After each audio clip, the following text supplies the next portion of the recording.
Assalamualaikum warahmatullahi wabarakatuh. Waalaikumsalam warahmatullahi wabarakatuh. Apa kabar adik-adik semua?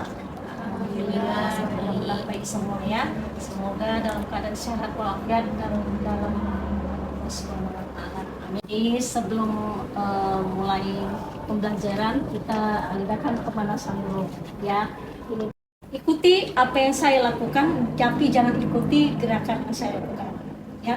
Coba kita sama-sama, kepala, pundak, paha, lutut. Oke, kita mulai ya. Lutut, ya. Kepala, paha. Oke, kemudian kepala, lutut, paha. Oke, sekian. Terima kasih.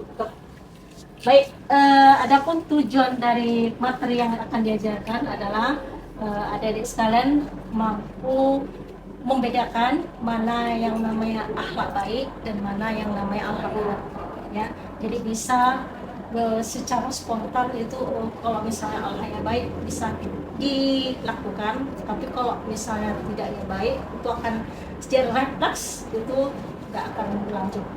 Adik-adik sekalian, biar kita mulai pembelajaran hari ini dengan bacaan basmalah. Bismillahirrahmanirrahim. Ya. Seperti kita ketahui bahwasannya akhlak itu berasal dari bahasa Arab ya. Secara bahasa itu artinya khuluq. Ya, itu artinya budi pekerti, juga yang artinya perangai, juga artinya tingkah laku. Kemudian ada juga yang mengartikan adab. Ya, jadi ada tokoh yang memang dalam tokoh muslim itu menyatakan bahwasannya akhlak itu memang sesuatu yang kita lakukan tanpa memerlukan pertimbangan ya. Jadi secara spontan dan refleks yang memang kita kerjain. Jadi sebari kita lakukan akhlak itu, nah banyak contoh-contoh yang sudah terjadi di kalangan masyarakat ya, baik yang sekarang maupun yang terdahulu ya. Contoh yang terdahulu seperti pada zaman Rasulullah ya, adanya zaman jahiliyah. Nah kalau zaman sekarang ini apa yang lagi tren atau yang mempengaruhi akhlak itu, yang pertama itu ya yang lagi rebak-rebaknya atau lagi hot-hotnya berita itu adalah masalah transgender ya. Contoh di video itu seperti Lucinta, ya Lucinta, kemudian ada lagi yang namanya homoseks ya. Itu kan sudah terjadi pada masa Nabi Lut ya. Nah kemudian sekarang lagi merebak tentang apa yang takut orang kok keluar malam, vegan ya. Itu krisis akhlak yang kita hadapi sekarang. Jadi bagaimanakah cara menanamkannya? Bagaimanakah kita tahu ukuran dari akhlak baik dan akhlak buruk? Ya, kalau dia ukuran akhlak baik dan akhlak buruk itu dia diukur melalui ada Al-Quran dan ada hadis, sehingga Nabi Muhammad itu sebelum meninggal mengatakan bahwasannya apabila umatku berpegang pada dua pedoman ini maka akan selamatlah mereka. Apa yang dimaksud Nabi Muhammad? Yang pertama adalah Al-Quran, Alkitab. Yang kedua adalah As-Sunnah. Jadi apabila mereka berpegang kepada keduanya maka akan selamat dunia akhirat. Ya. Jadi adik-adik sekalian, hal ini masalah akhlak itu sudah ada dari zaman dulu. Pada zaman Rasulullah ada keteladanan akhlak ya, sehingga kita dituntut untuk mencintai Rasulullah. Kita tahu apa yang dilakukan Rasulullah, seperti sifatnya, pribadinya, yang katanya adalah aku diutus dunia untuk menyempurnakan akhlak. Dr. Kate Elmore ya adalah profesor yang terkenal. Jadi beliau meneliti ya. Jadi penelitian itu dipakai oleh semua mahasiswa. Hasil penelitiannya baik dia dokter juga ya, kemudian kemoterapi juga ya, fisioterapi juga, dan yang lain-lain. Jadi hal yang membanggakan adalah dia dapat Nobel penghargaan ya dari hasil penelitian tadi. hal apa yang bisa kita ambil? Seorang peneliti yang terkenal, seorang profesor, dia meneliti tentang anatomi dan embrio, anatomi tumbuhan ya, kemudian embrio tentang proses terbentuknya janin. Nah itu dia teliti sampai bertahun-tahun. Jadi ketika itu beliau datang ke Arab, tanah Arab ya. Jadi dilihatnya ada mahasiswa, sekumpulan mahasiswa sedang meneliti, dan mahasiswa ini datang ke profesor ini. Apa yang dikatakannya? Mahasiswa ini menyebutkan ayat tentang kejadian manusia tersebut. Itu surah Al-Mu'minun ayat 12 sampai 14. Ada yang tahu bunyinya? Ada tahu bunyinya? Ya. Tolong, bunyinya adalah manusia itu diciptakan dari air mani, ya, air seni. Kemudian air seni itu diletakkan di tempat yang memang dia kokoh. Kemudian dijadikanlah menjadi gumpalan darah. Setelah gumpalan darah ini, maka diproses menjadi gumpalan daging.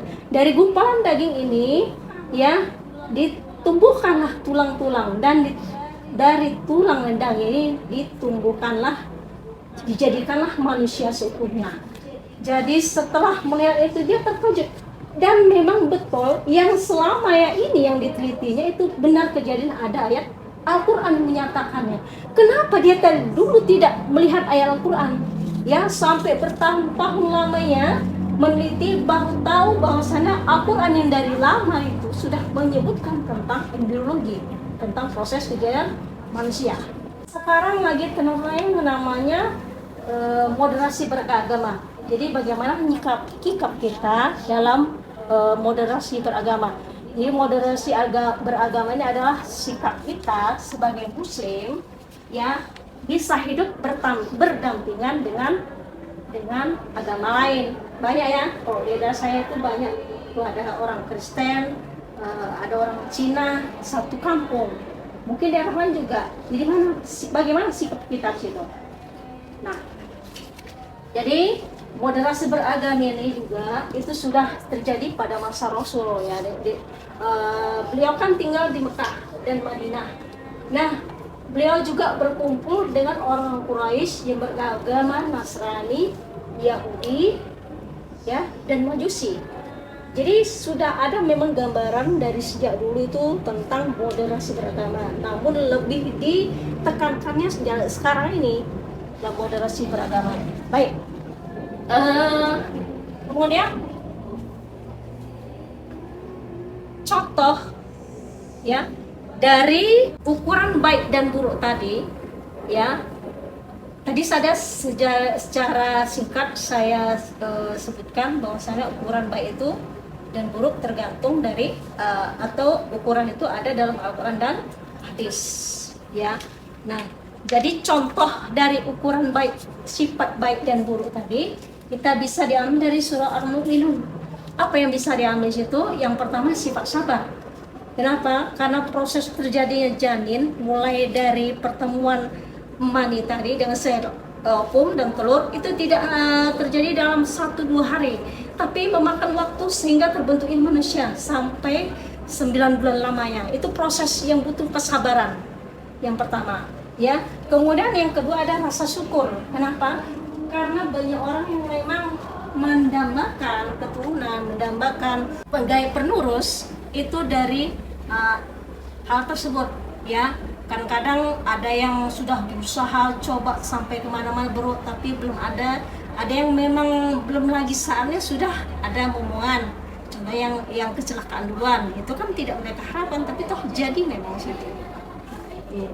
Ya, jadi tanda rasa syukur. Jadi syukur kita ini kita ungkapkan bisa melalui lisan, bisa melalui tulisan, bisa melalui sikap. Contohnya apa melalui lisan? Ketika ada orang yang memberikan sesuatu kita ucapkan alhamdulillah ya.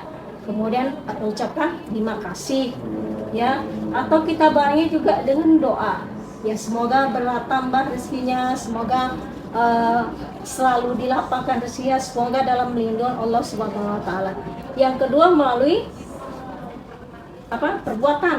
Ya, melalui perbuatan apa? Misalnya kita dapat rezeki yang lumayan, kemudian kita tindakan, kita bagilah rezeki yang tadi itu kepada orang lain. Kenapa? Karena mungkin rezeki yang kita dapat ada bagian dari orang lain punya.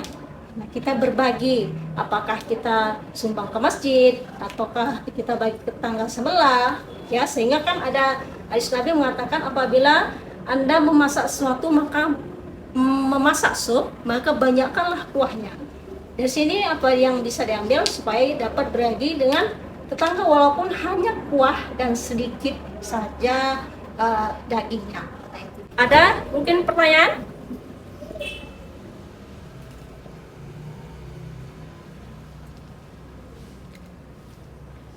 Ada yang bertanya?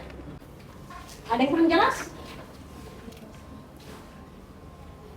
Ada yang kurang jelas, berarti paham semua. Ya. Oke. Nah, sekarang coba saya tanya dulu. Adik yang depan ini. Ya, siapa namanya? Nur Hidayah. Cahaya cinta.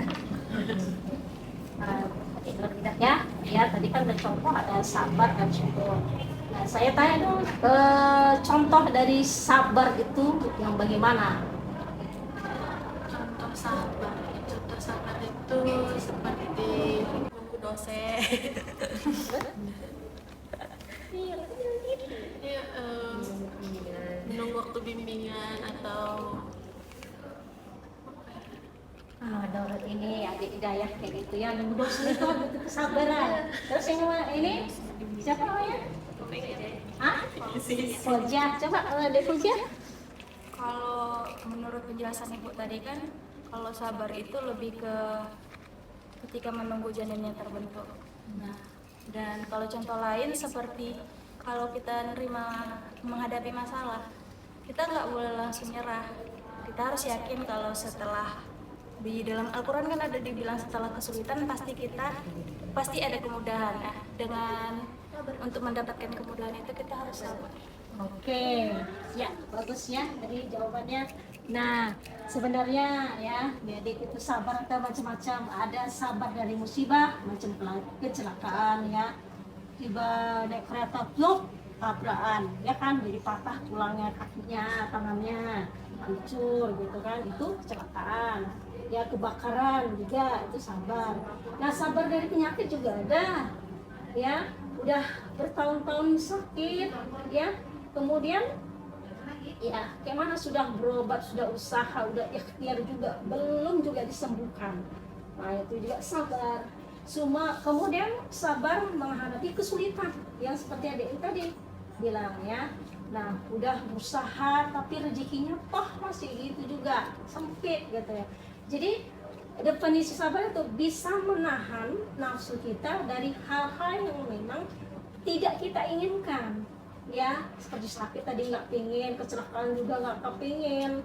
Baik, coba saya minta satu orang untuk ke depan mendudurkan pertemuan kita kali ini.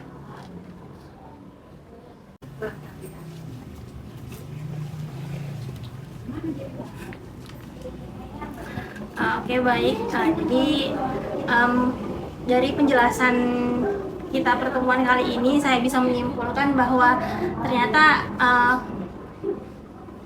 akhlak itu terbagi dua, ada akhlak baik dan akhlak buruk gitu kan. Biasanya bagaimana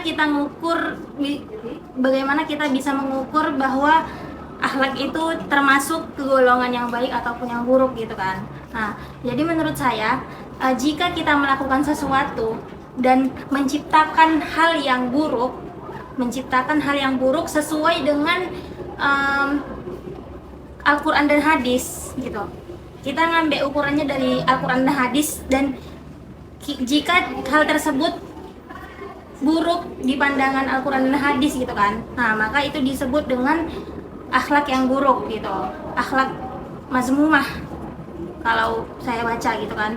Nah, terus kalau misalnya hal tersebut menciptakan hal-hal yang baik sesuai dengan pandangan Al-Quran dan hadis, maka hal tersebut disebut dengan akhlak yang baik. Nah, contohnya bisa kita tengok dari kehidupan sehari-hari kita. Kayak mana itu akhlak yang baik gitu kan. Jadi contohnya itu bisa sabar, tidak emosian, membantu sesama gitu kan. Terus contoh dari akhlak yang buruk yang bisa kita nilai dari kehidupan sehari-hari misalnya gibah, berkhianat, melakukan maksiat gitu. Mungkin itu saja Ibu. Oke, terima kasih. Kita kasih nilai plus ya. Nah, oke, baik, terima kasih ya. Jadi untuk pertemuan kali bisa kita simpulkan bahwasanya akhlak itu memang terbagi tiga ya.